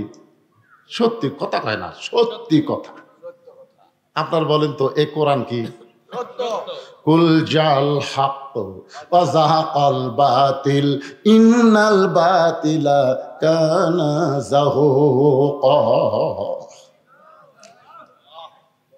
আমি আপনাদেরকে অনুরোধ করব, এই যে মাঝে মধ্যে আসে বসে দৌড় দেয় আবার এসে বসে, এই কামটা করেন না। এই 2টা বিষয় অন্তত মনোযোগ দিয়ে শোনা লাগে ভাই, কারণ সামনে আমাকে শুভ দিন, চিন্তা ভাবনা করে নিন। ধরে এখন কথা ঠিক কিনা? এই জন্য আগেকার 2টা ইমান আর আমল যা শুনতেন, এই পরকার 2টা সাবজেক্ট একটু মনোযোগ দিয়ে শোনা লাগবে বাদান। কারণ হাকিম ভাই আমার সাথে দেখা করে গেছে। ধরে কথা ঠিক কিনা? এই শোনাই লাগবি রে সোনার চানিরা। আপনারা কোন তো এই যারা কোরআনের আন্দোলনের নেতা হয়ে আপনাদের কাছে মাঝে মধ্যে আসে, আগামী ইলেকশনে যাবার চাই, এদের বিরুদ্ধে একটা কথা কোন তো, যে হুজুর এরা অমুকের টাকা মারছে, অমুকের এই জিনিস চুরি করে খাচ্ছে, এরা অমুকের মেয়ে ধর্ষণ করছে, একটা কন কথা কয় না। কথা বল না কেন? কোরআনের দল যারা করে তারা যদি কোনো অন্যায় করে, বর্তমান জামাত ইসলামের আমির একজন জ্যান্ত আল্লাহর ওলি, তোর এখন কথা ঠিক কিনা? হ্যাঁ, আপনি ইয়ার কি করতেছেন? ফাউল লোককে এ দলের মধ্যে কোনো জায়গা হবে না। তুমি সাপোর্ট করবার পারো, কিন্তু নেতা হবার পারবা না। এই দলের যে ঠিক মতো কাজ কাম করবে, লেগে থাকবে, কোরআন হাদিসকে গ্রহণ করে নিবে, সে যদি ফকিরেরও বাচ্চা হয় তারও আমির হওয়ার যোগ্যতা আছে। তুমি কোটিপতি হয়ে, ডাক্তার হয়ে, ব্যারিস্টার হয়ে ঢুকেই কো আমি এমপি দাঁড়াবো, এত সহজ না। কারণ সব দলের টাকা বন্ধ হলে ওই দল মানুষ কমে যাবে, কিন্তু এমন ইসলামী দল এদের টাকা বন্ধ হলেও এরা জীবন দিয়ে আল্লাহর দল করবে। কথা কি আমার বুঝতেছেন? অথবা সাউবিল হক, হক কথা বলতে হবে, হক পথে চলতে হবে। হকের পথে চলতে গিয়ে নানা রকম বিপদ আপদ মুসিবত আসতে পারে। আল্লাহ কোরআনে বলেছেন, ওয়ালা নাবলুওয়ান্নাকুম বিশাইয়্যিম মিনাল খাউফি ওয়াল জুই ওয়া নাকসিম মিনাল আমওয়ালি ওয়াল আনফুসি ওয়াস সামারাতি ওয়া বাশশিরিস সাবিরিন। অথবা সাউবিস সবর, সূরা আসরের 4 নম্বর বিষয়। আচ্ছা, এই মসজিদের জন্য কি আপনার গামছা দিছিলেন? গামছা আদায় হচ্ছে? আমার জন্য মনে হয় ওটা বাকি আছে। তো ভাইজান, এই সূরা আসরের 2টা পয়েন্ট একসাথে বলার পরই আমি আপনাদের কিনা মনোজাত করবো, কারণ ঘড়ি আমার কাছে আছে, বুঝতেছেন না? ঘড়ির কাটা আমি দেখতেছি। আপনারা এই মসজিদের উন্নয়ন কল্পে আপনাদের কাছে গামছা যাবে, ব্যাগ যাবে, আপনার যে যা পারবেন, কম হোক বেশি হোক আপনারা দিবেন। দান বাক্স যখন আপনাদের সামনে দিয়ে যায়, মসজিদে দেয় না? আপনাকে এলাকার মসজিদে দান বাক্স আছে না নাই? অনেক লোক কিন্তু দেখবেন যে দান বাক্স কাছের দিকে আসতেছে, ওই তখন পকেটের হিসাব করতেছে। 500 টাকার একটা লোট আছে, 200 টাকার একটা লোট আছে, 100 টাকার একটা লোট আছে, 10 টাকা নাই, 10 টাকা পকেটের হিসাব কিন্তু করছে, হিসাব করছে। কি হিসাব করলো? 10 টাকা নাই, যে বাক্স আছে এত জোরে মারছে, 2 জন পার হয়ে গেছে। এই 2 জন খুশি হয়ে বলতেছে, যাক আল্লাহ তোকে রহম করলো রে। তখন আপনার শোনেন, এই 2 কান্দের 2 ফেরেশতা আল্লাহ বলতেছে, আল্লাহ ওর পকেট ভরা টাকা ধুয়ে ওই দান বাক্স ঠেলা মারলো, এর রেজাল্ট কি? আল্লাহ বলতেছে, এর রেজাল্ট হলো ওই দান বাক্স ঠেলা মারেনি, ওর জীবন থেকে, ভাগ্য থেকে ওই জান্নাত ঠেলা মারছে। যখন কি ঠেলা মারছে? তা আপনাদের কাছে যখন গামছা যাবে, কারা কারা ঠেলা মারবেন? হাত তুলেন তো দেখি। তার মানে একজনও ঠেলা মারার লোক নাই, সবাই কম বেশি দান করবেন। এ গামছালা ব্যাগালা ভাইরা কোথায় গেছে রে? যাও ভিতরে যাও, যাও। আচ্ছা, আপনাদের মধ্যে এখানে মাহফিল কমিটির লোক নাই, এরকম পাঞ্জাবি ধরে আপনি দাঁড়ান, ছেলেরা ওই যে পিছন দিক থেকে একদম, ও তো মাশাআল্লাহ, 1 ব্যাগ কেন বাজান, একবারে 5-7 ব্যাগ। হ্যাঁ, ভিতর থেকে যাও, সবাই আল্লাহর রাস্তায় দিবেন ভাই। 10, 20, 50, 100 যে যা পারবেন, জীবনের শেষ দান মনে করে আল্লাহর রাস্তায় দান করবেন। সবাই দান করে আল্লাহর রাস্তায়। বাপ মা যাদের কবরে গেছে, বাপ মা রুহের মাগফিরাতে দান করবেন। আমার মা বোনেরা যদি পর্দার অন্তরে তাদের কাছে যে কেউ যায়, তাদের কাছে আদায়ের ব্যবস্থা আছে, মা বোনদের কাছে, সেটা বলতেছি। আমার মা বোনদের কাছে ব্যাগ পাঠায় দেবেন, আমার মা বোনের আল্লাহর রাস্তায় দান করবেন। আমার ছোট ভাই বলতেছে, হুজুর আপনার কাছে এমন ব্যক্তি কেউ যদি থাকে যে ব্যাগের মধ্যে না, আপনার হাতে আল্লাহর ঘরে 1500 টাকা দিবার চাই, এইরকম করে আল্লাহর পাগল যদি থাকেন এই মাহফিলে, বাপ মা কবরে গেছে, বাপ মা রুহের মাগফিরাতে 500-1000 টাকা দান করবেন, তাহলে আমি হাত বাড়ায় দিলাম। দুনিয়ারই টাকা পয়সা দুনিয়াতে রবে, ফকির হয়ে মানুষ কবরেতে। এই যে দেখেন, মুরব্বী মানুষের ধৈর্য কম, লাভ দৌড়ছেন কেন বাজান পিছন দিক থেকে? সবচাইতে বড় সত্য হলো, খুব মনোযোগ দিয়ে শুনবেন, 2টা বিষয়কে সমন্বয় করে আমি আপনাদের সামনে সূরা আসরের 4টা বিষয় সমাপ্ত করব ভাই। এই জন্য সামান্য টাকা পয়সার দিকে খেয়াল করে আপনি মাহফিল থেকে যেন উঠতে না পারেন, শয়তান যেন তুলবার না পারে। এই মুহূর্তে যারা উঠতেছেন, আপনার নিজে উঠতেছেন না, শয়তানে আপনাকে বলতে, ওঠ ওয়াজ শোনা ফজরের নামাজ বাদ দিব নাকি? দেখেন, এই মুহূর্তে শয়তান এমন একটা বুদ্ধি দিবে আপনাকে, তাহলে ওয়াজ শুনলে হবে, নামাজ পড়া লাগবে না? ভালো একটা বুদ্ধি দিয়ে দান থেকে আপনাকে মাহরুম করবে। আপনি জানেন, আর সখী হাবিবুল্লাহ, নামাজ পড়লে কেউ আল্লাহর বন্ধু হবে বলা হয় নাই, রোজা করে আল্লাহর বন্ধু হবে বলা হয় নাই, দানকারীকে রাসূল বলেছেন সে আল্লাহর দোস্ত হয়ে যায়। ধরে কোন সুবহানাল্লাহ। আল বাখিলু লা ইয়াদখুলুল জান্নাহ, যারা বকিল হয় তারা জান্নাত পায়। এই জন্য বকিল না হয়ে সখী আল্লাহর দানকারী বান্দা হওয়ার জন্যে যে যা পারবেন দান করবেন। 2 মিনিটের মধ্যে আদায় কমপ্লিট করে ইনশাল্লাহ আমি আবার বাকি আলোচনার দিকে চলে আসব। একটু জিকির করেন লা ইলাহা ইল্লাল্লাহ, লা ইলাহা ইল্লাল্লাহ, লা ইলাহা ইল্লাল্লাহ, লা ইলাহা, লা ইলাহা ইল্লাল্লাহু মুহাম্মাদুর রাসূলুল্লাহ। মাশাআল্লাহ, আল্লাহ তোমার একজন পাগল, 1000 টাকা আমি গুনাহগার হাতে তোমার ঘরের জন্য করছে দান। আল্লাহ দানকে কবুল করে জান্নাত ঘরের মালিক বানান। জোরে কোন আমিন, জোরে বলে আল্লাহুম্মা আমিন। আচ্ছা, আপনাদেরকে একটা কথা বলি, আপনারা দেখেন তো, একটু খেয়াল করে শুনবেন। আচ্ছা, যে মেয়ের কোনোদিনও বাচ্চা হয়নি, বিয়ে হওয়ার পর বাচ্চা ফেরত আইছে, নতুন বাচ্চা হবে, আপনারা বলেন তো ওই মেয়ে কি প্রসব বেদনা বোঝে? বোঝে? কিন্তু বাচ্চা ফেরত আসছে। আমরা তো সারা জীবন গান গাইতেছি, কি বলবো প্রসবের কথা। কামাল মাস্টার আল্লাহ তোমার পাগল, তোমার ঘরের জন্য 1000 টাকা দান করেছে আল্লাহ। কামাল মাস্টারের দানকে আল্লাহ আপনি কবুল করেন। জোরে কোন আমিন। আচ্ছা, মসজিদ কমিটির সভাপতি নাই ইকরাম, তোমার একজন পাগল, আল্লাহ তোমার ঘরে 500 টাকা দান করেছে, আল্লাহ কবুল করেন। আল্লাহুম্মা আমিন। এই মসজিদ কমিটির সভাপতিকে রে? যুব সমাজ, সমাজ যুব সমাজ কুটি গেল রে? কোন সাইডে? আপনি সভাপতি দিচ্ছেন? আপনি ওই হুজুরের কাছে দিচ্ছেন? আচ্ছা, মাশাআল্লাহ। 10,000 টাকা সহসভাপতি আব্দুর রহমান। কি নাম? আব্দুর রহমান। ও উনি, হাতটা দেন তো। লিল্লাহু আকবার। মসজিদের সহসভাপতি 10,000 টাকা ধরে বলেন মারহাবা। আল্লাহ রে, এই দানগুলো এখনো করেনি। আমি তো মনে করছিলাম একটানা ওয়াজ দিয়ে শেষ করে দেবো, খালি ঘড়ি দেখতেছি আর ওয়াজ টানতেছি। কে রে, আর কেউ আছে এরকম? আর কেউ আছে? 10,000 পাটি কে ভাই? আপনি দিছেন? সব দেওয়া শেষ। সোনার বাংলাদেশ, আমার সোনার ময়না পাখি কোন দেশেতে ওইরা গেলা রে, দিয়া মোরে ফাঁকি রে আমার সোনার ময়না পাখি। যুব সমাজের জন্য আমার ওয়াজ হলো বাদান, পুরুষের 1 নম্বর নেক আমল কি? ভুলে গেলে হবে না রে, ভুলে গেলে হবে না। এত দিক দিয়ে আজকে আমি আপনাদের বুঝালাম, তারপরেও যদি কথা বলতে দেরি করেন, কি পড়বেন না? ফজর নামাজ থেকে শুরু করবেন না? এই যুব সমাজ যারা কষ্ট করে মাহফিলের আয়োজন করতেছে, আমি যুবকদের জন্য বলি বাজান, এই যুবন বয়সে নামাজ পড়ে বুড়া হলে আর পারবা না। সামি আল্লাহ হলিমান হামিদা করি, ওরে বাবা রে, মানে মাথা ব্যথা হতে, মাথা ব্যথা হয়ে গেছে, আর মাথা সোজা করে পারতেছে না। এই জন্য আল্লাহ রাসূল বলেছেন, হাসরের ময়দান আল্লাহ বলবেন, তোমার শৈশবকাল বুড়াকালের কোনো হিসাব দেওয়া লাগবে না, যৌবনকালের হিসাব দেওয়া, তোমরা জান্নাতে যাও। তাই যুব সমাজকে বলবো বাজান, এখন থেকেই তোমরা নামাজ শুরু করো। যে মেয়েটার কোনোদিন বাচ্চা হয় নাই, পেটে বাচ্চা আইছে, আপনার বলেন তো তার প্রসব বেদনা আছে না নাই? ধরে কান, মায়ের পায়ের তলে, মায়ের পায়ের তলে সন্তানের কি? আচ্ছা, বাপের পায়ের তলে সন্তানের জান্নাত আছে? নাই। পুরুষ মানুষের পায়ের তলে জান্নাত নাই। আগেকার বক্তারা একটু বেশি খেদমত পাওয়ার জন্য একটা ভুয়া হাদিস বলতেছিল যে স্বামীর পায়ের তলে স্ত্রীর জান্নাত। এটা কিন্তু ভুয়া কথা। স্বামীর পায়ের তলে স্ত্রীর জান্নাত, এটা কি কথা? জোরে কান, কি কথা?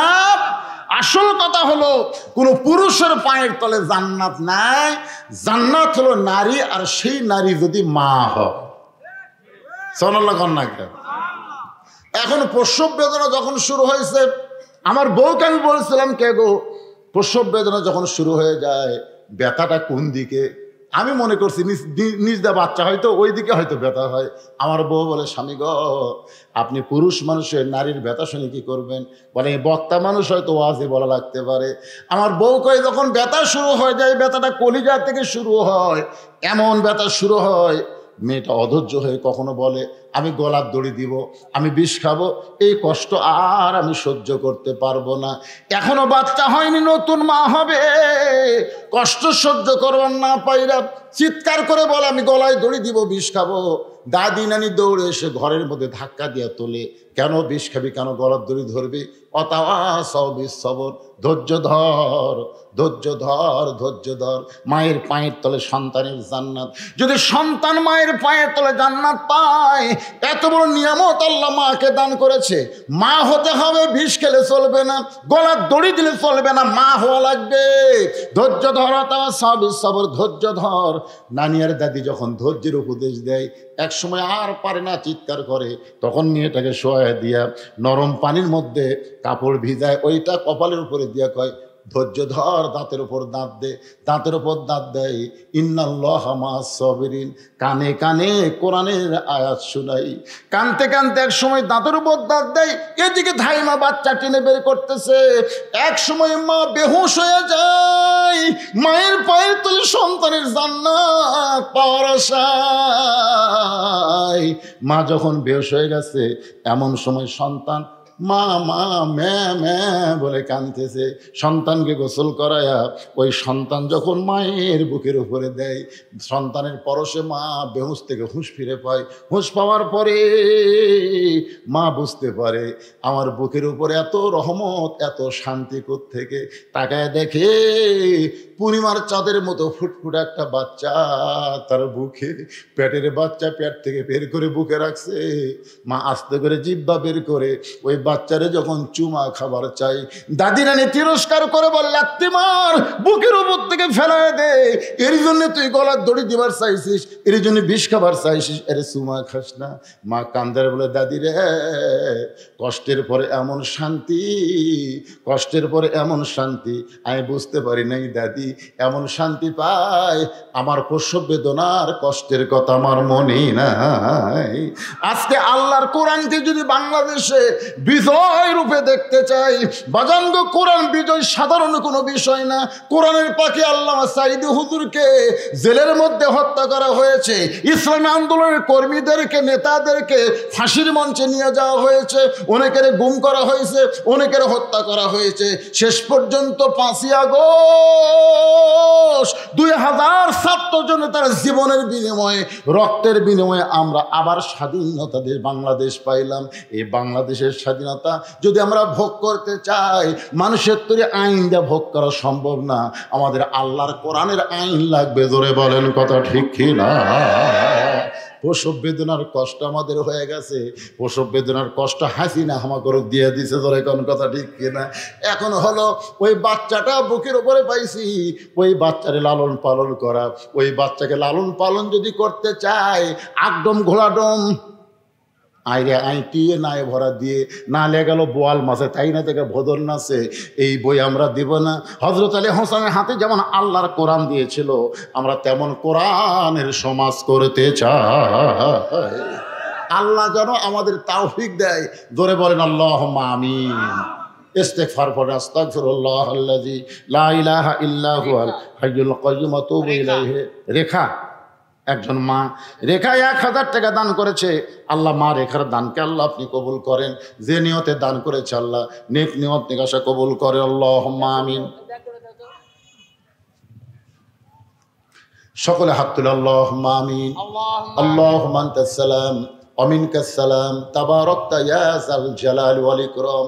আল্লাহ তোমার পাগল বান্দারা আরামের বাড়ি ঘুমকে বাদ দিয়া কোরআন হাদিসের মহব্বত কলিজার মধ্যে নিয়া এই জান্নাতের বাগানে বসে বসে কোরআন হাদিসের আলোচনা শোনার শেষে আমি গুনাহগারের সঙ্গে রহমতের দরজায় ফকির হয়ে দোকানা হাত তুলেছি। আল্লাহ মেহেরবানি করে আজকের মাহফিল আমাদের সকলের হেদায়েতের জন্যে, নাজাতের জন্যে, জান্নাতের জন্যে কবুল করো। এই মাহফিলের শুরু থেকে শেষ পর্যন্ত যতটুকু আলোচনা হয়েছে আল্লাহ, এর মধ্যে যদি ত্রুটি হয়, ভুল হয়, মাফ করে দিও। এর জাহা দিয়া মঞ্জুর করো। সোনার মদিনায় নবী পাকের রওজা মোবারকে আল্লাহ তুমি কবুল করো।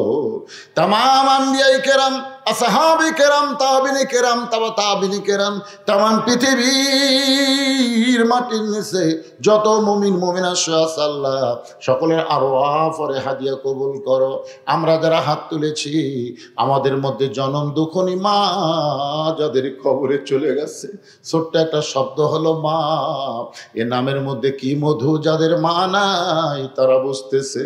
এই দরদের মা যাদের কবর গেছে আল্লাহ মেহেরবানি করে মায়ের কবরকে জান্নাতের টুকরা বানায় দাও। বাবার বাড়ি ঘর সহায় সম্পত্তি সবই আছে, আমাদের এতিম করে থিয়া যেই বাবা আজকে অন্ধকার কবরে চলে গেছে, মেহেরবানি করে বাবার কবরকে জান্নাতের টুকরা বানাও। আমাদের দাদা দাদি নানা নানা আত্মীয় স্বজন শ্বশুর শাশুড়ি যাদের কবরে গেছে আল্লাহ কবরবাসীদের মাফ করে দাও। আল্লাহ যেই যুব সমাজ কষ্ট করে মেহনত করে তোমার ঘরকে উন্নতি করার জন্য আজকের জান্নাতের বাগান লাগাইছে আল্লাহ, এই যুবকদেরকে আমরা খাস করে দোয়া করবো আল্লাহ তাদেরকে 5 ওয়াক্ত নামাজি কবুল করে নাও। পর্দার অন্তরে আমার যে সমস্ত মা বোনেরা শুনেছে আল্লাহ আবেদা সালিয়া পর্দানিশী ফাতেমার চরিত্র দান করে দেন আল্লাহ। আমাদের মধ্যে আমরা যারা অসুস্থ আছি আল্লাহ সুস্থতার নিয়ামত দান করো আল্লাহ। কোরআনের বাংলাদেশ হিসেবে কবুল করো আল্লাহ।